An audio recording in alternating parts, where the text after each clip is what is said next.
Assalamualaikum warahmatullahi ta'ala wabarakatuh. Saya Endang Sulistiawati dari kelompok 9 akan menganalisis jurnal pembelajaran tematik terpadu berbasis pendekatan saintifik di Taman Kanak-Kanak Dadan Suryana, Universitas Padang, volume 11 edisi 1 April 2017. Dalam pendahuluan di jurnal ini yaitu menjelaskan tentang pembelajaran merupakan proses ilmiah. Pembelajaran anak usia dini harus dapat memberikan kesempatan kepada anak untuk mendapatkan proses pembelajaran yang ilmiah. Hal ini akan berdampak kepada kemampuan berpikir dan wawasan anak saat mereka melanjutkan pendidikan ke jenjang yang lebih tinggi. Proses ilmiah yang dapat dilakukan dengan adanya pendekatan saintifik ini yaitu proses anak dalam mendapatkan pengetahuan melalui proses mengamati, menanya, mencoba, menalar, dan mengomunikasikan. Kenyataan yang ditemukan oleh peneliti bahwasanya di lapangan menunjukkan bahwa guru taman kanak-kanak belum mampu merujuk yang dapat dijadikan pegangan dalam proses belajar mengajar. Belum ada bahan ajar tematik terpadu berbasis pendekatan saintifik. Hal ini mengakibatkan guru mengajar tidak sesuai dengan proses pembelajaran melalui pendekatan saintifik. Nah, pembelajaran ilmiah itu lebih efektif hasilnya dibandingkan dengan pembelajaran tradisional. Proses pembelajaran harus dipandu dengan kaidah-kaidah pendekatan ilmiah, yaitu pendekatan ini bercirikan menonjolkan dimensi pengamatan, penalaran, penemuan, dan pengabsahan serta penjelasan tentang suatu kebenaran. Dengan demikian, proses pembelajaran harus dilaksanakan dengan dipandu nilai dan prinsip atau kriteria ilmiah. Dan pendekatan saintifik dalam pembelajaran ini merupakan implementasi kurikulum dari 2013 dalam pembelajaran dengan pendekatan saintifik adalah proses pembelajaran yang dirancang sedemikian rupa agar anak didik secara aktif mengonstruk konsep. Di sini juga terdapat 3 metode saintifik yang sangat relevan dengan 3 teori belajar, yaitu teori Brunner, teori Piaget, dan teori Vygotsky. Juga ada karakteristik pendekatan saintifik, yaitu pembelajaran yang berpusat pada anak, melibatkan keterampilan proses sains dalam mengonstruksi konsep, hukum, dan prinsip, serta melibatkan proses-proses kognitif yang potensial dalam merangsang perkembangan intelektual, khususnya keterampilan berpikir tingkat tinggi. Adapun tujuannya itu untuk meningkatkan kemampuan intelektual anak dan dapat memecahkan masalah secara sistematik serta terciptanya kondisi pembelajaran di mana anak merasa bahwa belajar merupakan suatu kebutuhan. Adapun prinsip dari metode ini, dari pendekatan saintifik ini, yaitu pembelajaran membentuk student self concept. Pembelajaran terhindar dari verbalisme. Pembelajaran memberikan kesempatan pada anak untuk mengasimilasi dan mengakomodasi konsep, hukum, dan prinsip-prinsip pembelajaran. Adapun metode penelitian yang digunakan yaitu peneliti memilih research and development, yaitu metode research and development ini merupakan pilihan karena memiliki proses yang lebih kompleks dalam tahap-tahap yang dapat mengakomodasi beragam kepentingan peneliti. Metode R&D ini yang dikembangkan oleh Bird and Gould dengan penjabaran sebagai berikut. Terdapat langkah utama Bird and Gould, yaitu research and information collecting, yang kedua planning, yang ketiga development preliminary form and product. Yang keempat, field testing and product revision. Yang kelima, final product revision. Yang keenam, dissemination and implementation. Di sini ada 10 langkah dari board and goal. Yang pertama, penelitian dan pengumpulan informasi. Yang kedua, perencanaan. Yang ketiga, pengembangan produk awal. Yang keempat, uji lapangan awal. Yang kelima, revisi produk. Yang keenam, uji lapangan utama. Yang ketujuh, revisi produk operasional. Yang kedelapan, uji lapangan akhir. Yang kesembilan, revisi produk akhir. Dan yang kesepuluh, diseminasi dan implementasi. Instrumen penelitian research and development ini menggunakan lembar observasi, wawancara, dan dokumentasi dilengkapi dengan perangkat evaluasi lainnya. Beberapa instrumen ukur dan daftar pertanyaan yang disusun berdasarkan kebutuhan lapangan. Adapun hasil dari pembahasan, yaitu Penelitian ini sangat terkait dengan 10 tahap pengembangan model penelitian pengembangan menurut board and goal. Yang di sana salah satunya ada tahap pengumpulan informasi, melakukan perencanaan, mengembangkan pembelajaran, kemudian uji coba terbatas, dan tahap revisi atau main product revision, dan yang terakhir difusi luas. Dan hasil dari penelitian ini adalah menghasilkan draft tematik terpadu dan berbasis pada pendekatan saintifik untuk di taman kanak-kanak yang masuk proses penyempurnaan melalui penelitian lanjutan dengan mengembangkan tema-tema. Tema tersebut dikembangkan dari tema-tema yang sudah ada, hanya saja lebih spesifik kepada materi yang terkait dengan tema yang dekat dengan anak usia dini, baik di lingkungan sekolah maupun lingkungan luar sekolah. Proses belajar mengajar dilakukan melalui pendekatan saintifik ini, melalui pendekatan pengamatan kepada media yang dapat memberikan penjelasan kepada anak terkait dengan tema. Hal ini juga dapat dilihat dari hasil focus group discussion, yang mana guru-guru sangat mengharapkan tema-tema pembelajaran dapat diselesaikan lebih cepat karena mereka sangat membutuhkan panduan. Selama ini mereka tidak mendapatkan gambaran tentang pembelajaran tematik terpadu melalui pendekatan saintifik. Dari hasil penelitian yang melakukan 6 tahap penelitian, sudah dapat menghasilkan tema-tema yang dapat dijadikan sebagai bahan ajar bagi guru taman kanak-kanak. Baik, di sini saya akan menjelaskan jurnal tentang konsep pendidikan Ki Hajar Dewantara pada anak usia dini, Mutiara Makta, PG PAUD Universitas Pendidikan Ganesha. Volume 7, edisi 2 November 2013. Di sini dalam pendahuluannya, pendidikan adalah suatu yang universal dan berlangsung terus dan tak terputus dari generasi ke generasi dimanapun di dunia ini. Upaya memanusiakan manusia melalui pendidikan itu diselenggarakan sesuai dengan pandangan hidup dan dalam latar sosial kebudayaan setiap masyarakat tertentu.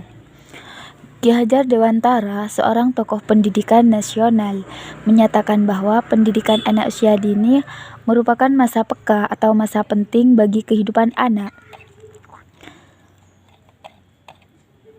Ki Hajar Dewantara mendirikan Taman Indria, sebutan lain dari Taman Kanak-kanak, di Yogyakarta sebagai langkah awal dalam perjuangan menciptakan bangsa yang merdeka setelah lama berkecimpung melalui dunia jurnalistik.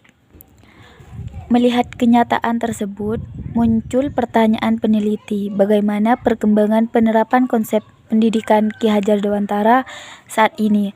Secara khusus muncul pertanyaan-pertanyaan yang menjadi rinci. Yang pertama, bagaimana proses penerapan konsep pendidikan Ki Hajar Dewantara pada anak usia dini? Apa relevansi konsep pendidikan Ki Hajar Dewantara terhadap kebutuhan bangsa Indonesia? Kemudian, apa yang menjadi keunikan dari konsep pendidikan Ki Hajar Dewantara? Kemudian faktor apa saja yang mempengaruhi penerapan konsep Ki Hajar Dewantara saat ini? Dan yang terakhir, adakah perbedaan penyelenggaraan Taman Indira, khususnya di Yogyakarta dan Jakarta? Proses pendidikan anak usia dini menurut Ki Hajar Dewantara ini dipengaruhi pemikiran Froebel yang memberikan kebebasan pada anak yang diatur secara tertib, dan pemikiran Montessori yang membebaskan anak-anak seakan-akan secara tak terbatas. Maka Ki Hajar Dewantara merumuskan sebuah semboyan Tuturi Handayani, yakni memberikan kebebasan yang luas selama tidak ada bahaya yang mengancam kanak-kanak. Pendidikan anak usia dini berdasarkan pemikiran Ki Hajar Dewantara ini didasarkan pada pola pengasuhan yang berasal dari kata asuh yang artinya memimpin, mengelola, membimbing, dan pendidikan dilaksanakan dengan memberi contoh teladan. Sedangkan proses pembelajaran pada anak usia dini menurut pemikiran Ki Hajar Dewantara berlangsung secara alamiah dan membebaskan. Namun, dalam kebebasannya tersebut terdapat tuntutan dan bimbingan dari pendidik kepada anak yang bersumber pada kebudayaan lingkungan anak, di mana nilai budi pekerti, nilai seni, nilai budaya, dan kecerdasan, serta keterampilan dan agama yang terjadi kekuatan diri anak untuk tumbuh berkembang melalui panca inderanya.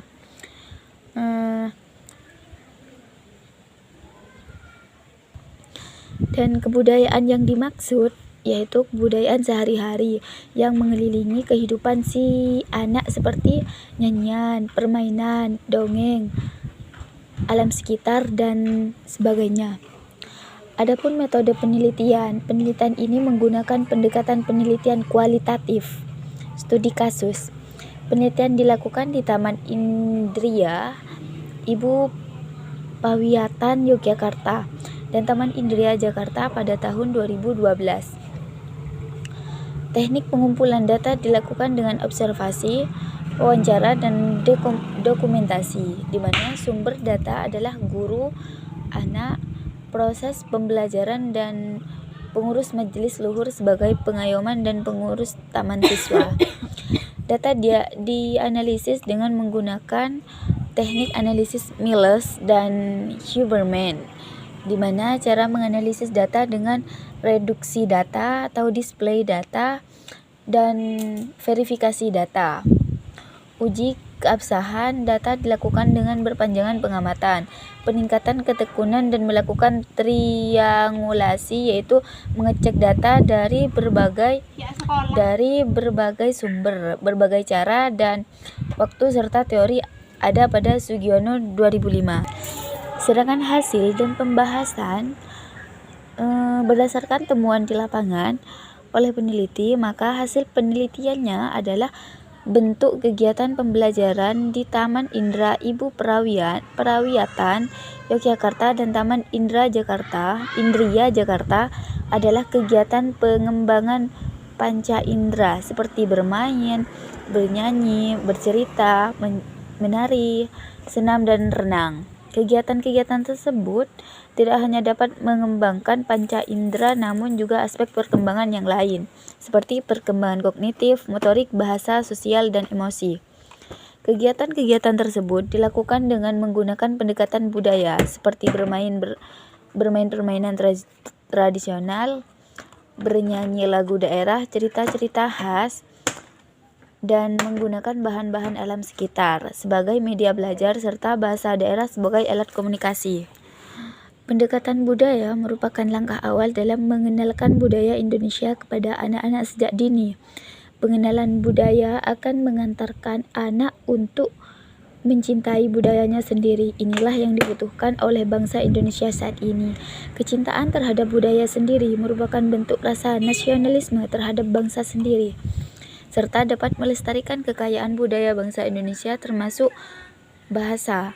Hal ini juga mencerminkan rasa percaya diri serta bentuk kemerdekaan yang luas, sesuai cita-cita Ki Hajar Dewantara yang menginginkan bangsa Indonesia merdeka secara fisik maupun Adapun faktor-faktor yang menghambat penerapan konsep pendidikan Ki Hajar Dewantara ini adalah kurang maksimalnya penetapan dan penataran terhadap guru mengenai ajaran Ki Hajar Dewantara. Belum ada tim supervisi yang mengawasi penerapan ajaran Ki Hajar Dewantara serta regulasi dan pemerintahan yang berseberangan dengan ajaran Ki Hajar Dewantara. Dan juga temuan lapangan juga menghasilkan data yang menyebutkan bahwa ada perbedaan penerapan konsep pendidikan di kedua Taman Indriya. Perbedaan ini muncul pada pendekatan budaya. Sebagai keunikan konsep pendidikan Ki Hajar Dewantara, Taman Indriya Ibu Prawiyatan Yogyakarta dengan sangat mudah melakukan pendekatan budaya karena memang budaya sehari-hari anak hanya satu, yaitu budaya Jawa. Seperti yang sudah disebutkan di atas, bahwasanya pendekatan budaya tersebut dilakukan dengan permainan tradisional. Kemudian dan menggunakan bahasa Jawa dengan alat komunikasi. Sedangkan di Jakarta, dengan segala kompleksitas latar belakang budaya masyarakat, membuat guru sulit untuk melakukan pendekatan budaya. Padahal dengan pendekatan multikultural, anak didik Taman Indriya Jakarta akan semakin kaya mengenai pengetahuan budaya Indonesia yang sangat beragam. Selain itu, melalui pendekatan multikultural ini, anak belajar untuk menghargai setiap perbedaan yang ada, sehingga memupuk rasa persatuan dan kesatuan.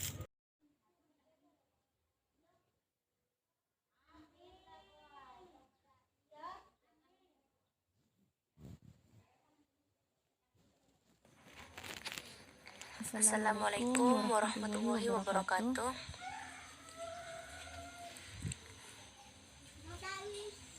Saya akan menganalisis judul pengaruh metode bermain peran terhadap perkembangan sosial emosional anak. Jurnalis Febriana Kartikasari.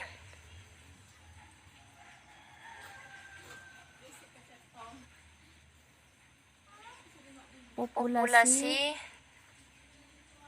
kelompok B TK Bakti 1 Karanganyar.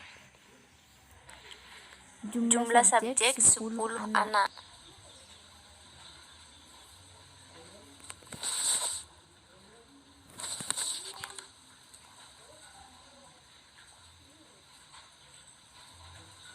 Pendahuluan. Perkembangan sosial emosional anak agar dapat berkembang dengan optimal, maka pemberian stimulasi atau rangsangan melalui kegiatan pembelajaran perlu diterapkan dengan metode yang menyenangkan. Salah satu metode pembelajaran yang menekankan pada stimulasi perkembangan sosial emosional anak adalah metode bermain peran. Penggunaan metode bermain peran dapat mengembangkan kemampuan sosial emosionalnya. Anak dapat mengekspresikan berbagai macam emosinya serta bersosialisasi dengan temannya saat bermain peran, tanpa takut, malu, atau ditolak oleh lingkungannya. Ia juga dapat mengeluarkan emosinya yang terpendam karena tertekan sosial. Dalam bermain, anak dapat memainkan tokoh yang pemarah, baik hati, takut, dan penuh kisah.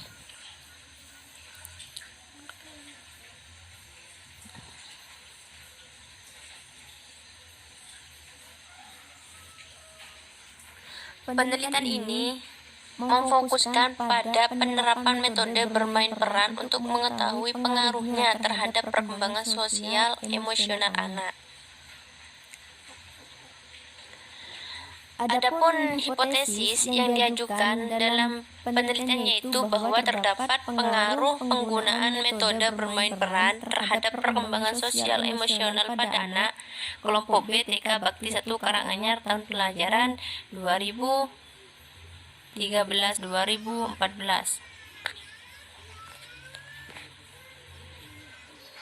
Metode penelitian. Penelitian yang akan dilakukan oleh penelitian adalah penelitian eksperimen.